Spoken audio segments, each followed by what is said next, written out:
Thank you so much, Speaker. Honourable Speaker, mine I think is very short. I want to ask one question to the IG, and I think that it has been asked many times. But on the IG, there is a police station in every part of this country. What has necessitated people to be driven for 370 kilometers? You don't trust your officers in the other places? 2, did the DIG who complained about Albert write a statement? And if yes, where is the statement? Can it be submitted to this council? 4, the IG. Kenyans seek protection from police when they have a problem. They run to police stations. The same police stations is where people die now. Can you advise Kenyans where we can run to for security? I want you to tell these Kenyans that now that the police stations are not safe, then where do you go next? Thank you so much, Mr. Speaker. Senator Haji.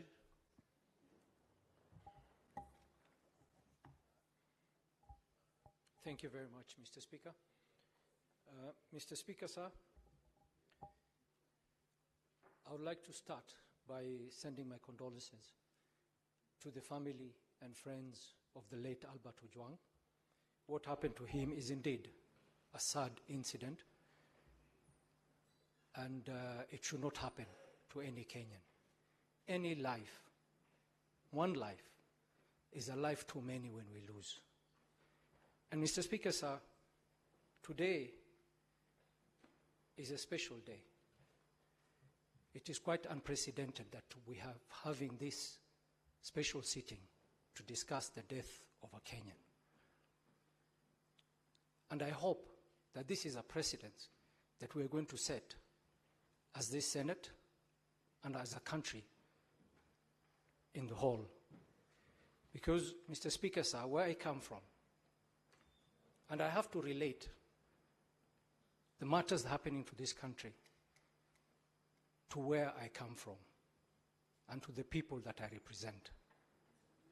Mr. Speaker, sir, as we discuss the death of Albert Ojwang and the circumstances that led to his death, and I would like the Senator for Homa Bay, Senator Kajwang, and Senator Beatrice Ogola to try and understand where I'm coming from.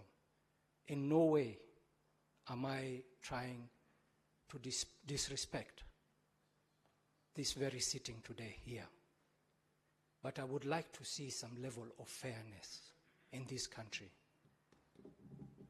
I would like to see that the life of any Kenyan, anywhere, is important to all of us. Mr. Speaker, sir, last week, the Senator of Turkana stood on the floor of this House with a statement inquiring about the death of 40 fishermen who were killed and left in the lake, and 4 other individuals who were detained and then killed thereafter. And not a single senator requested for a special sitting for those 44 individuals.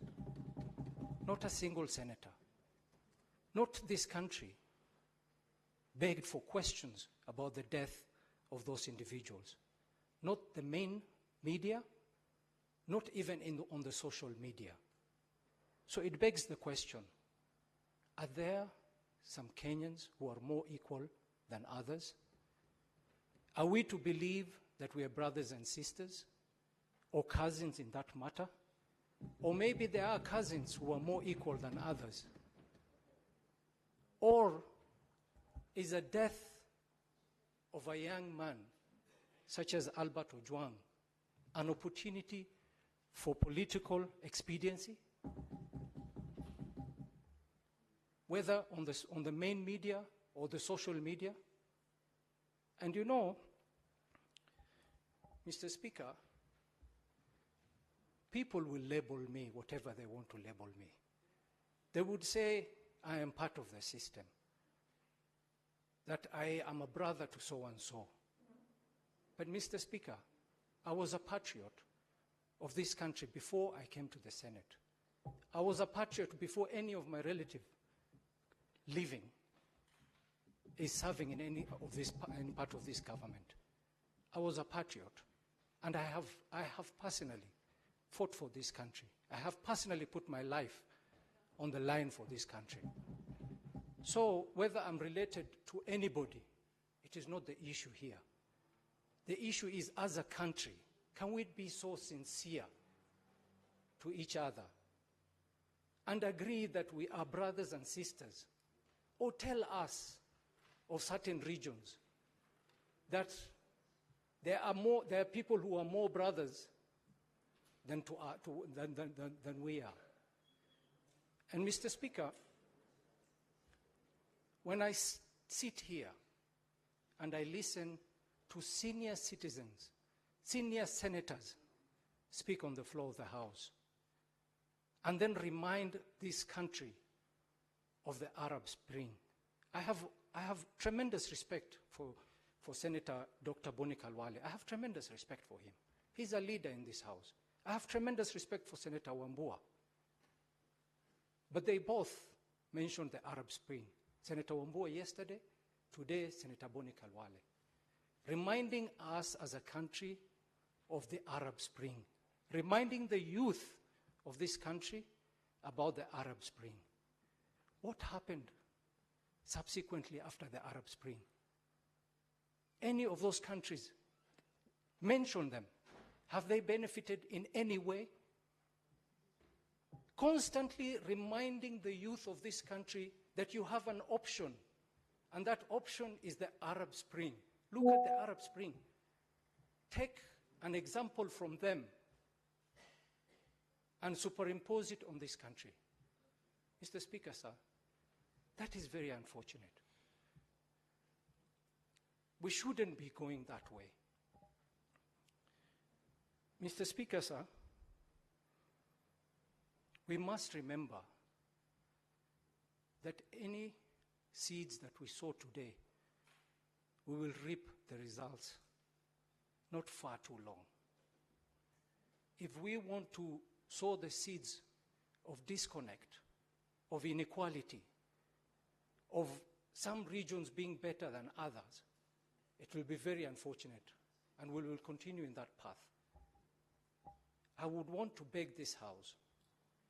I have a case of 6 youths in Garissa, 6 youths between the age of 18 to 21, who were brutally murdered on the road in Garissa, brutally murdered, execution style, told to bend down, kneel down, and shot in the head, in the back of the head.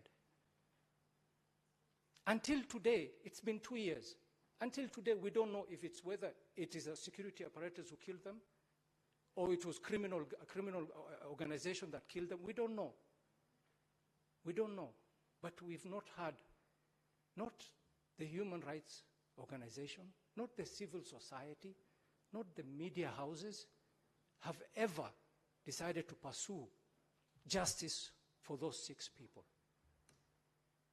If this continues, some of us, or some senators here, will feel disconnected from the rest of the country.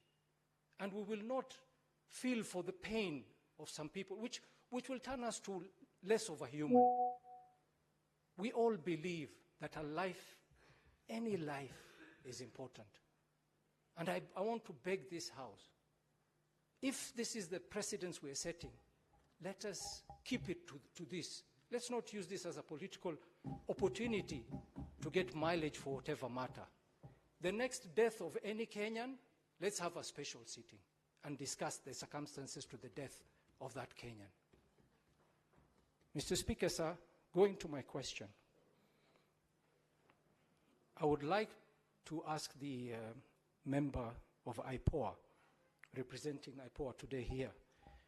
She had mentioned the issue of CCTV, and I know many senators have asked a question about the CCTV.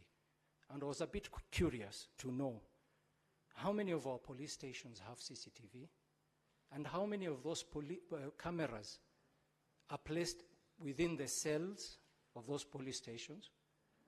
And if in that particular case, in the case of Albert Ojwang, were those CCTVs working even before IPOA decided that they were interfered with. And my next question is to the IG.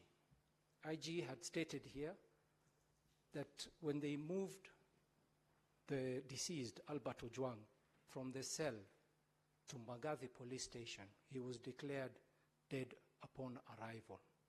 Was he alive at the time he was moved from the station? That is something we missed in his submission.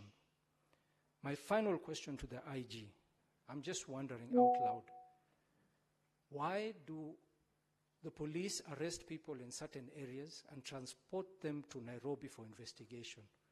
Does it mean that with the devolved system that we have now, the DCI or the police cannot conduct investigations at where the person has been arrested?